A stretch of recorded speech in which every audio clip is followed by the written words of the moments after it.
The fourth great pillar of erudite knowledge is technocentrism, an obsession with technique and style.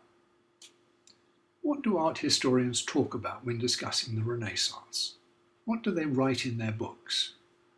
About the emergence of single viewpoint perspective, about the invention of oil paints and their ability to create far more intense shading than tempera, and with it the ability to fool the eye with a sense of three-dimensionality, about the growth of naturalism, looking to see the real shape of things, the real form of people's faces, of the real postures they assumed, the real ways they interacted, about the rebirth of interest in classical art, where such naturalism had once existed before the barbarian hordes overwhelmed civilization and brushed it aside, about the use of wooden panels and the switch to canvas, about the use of gold leaf for skies and backgrounds, and its slow replacement by more natural blues and cloud colours. They concentrate on the style and technique of a painting and blissfully ignore its content and meaning. And why not?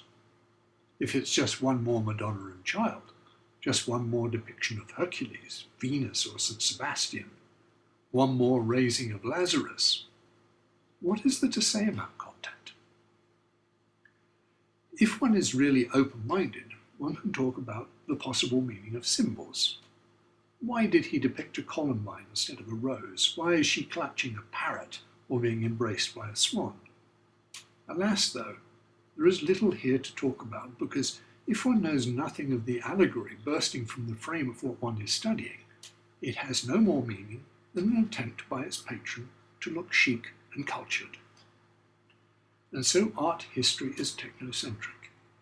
It is as if they had been invited to a seminar by the world's greatest philosophers, a seminar on the meaning of life, and they all dressed up nicely fit to kill and paraded into the hall full of anticipation. Then, afterwards, when asked what it was all about, what really was the meaning of life, to a man they say, "Oh, I have no idea." But they said it so wonderfully, with such beautiful words and turns of phrase, such cadence and passion. Even their pauses were pregnant with emotion and wonder. The experience was unforgettable. How sad, though, that so few are trained to be able to so appreciate the finer points of rhetoric.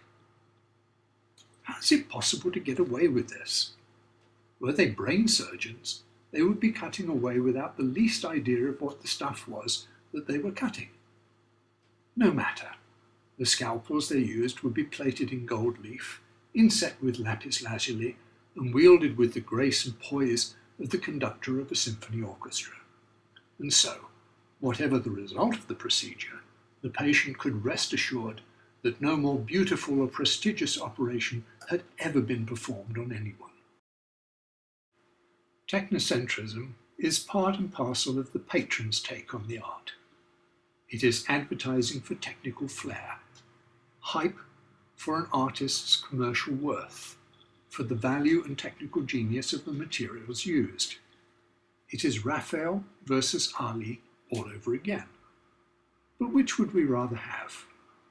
If we wanted to look rich and cultured, we'd have the Raphael on the wall. If we cared about what it meant to be human, then I personally would choose Ali's work without a moment's hesitation. Technocentrism is part of a primate dominance display, substituting subservience to wealth and power in place of true living. And without the other pillars of the temple to hold it up, it would be seen for the outright charlatanism it is, and would collapse.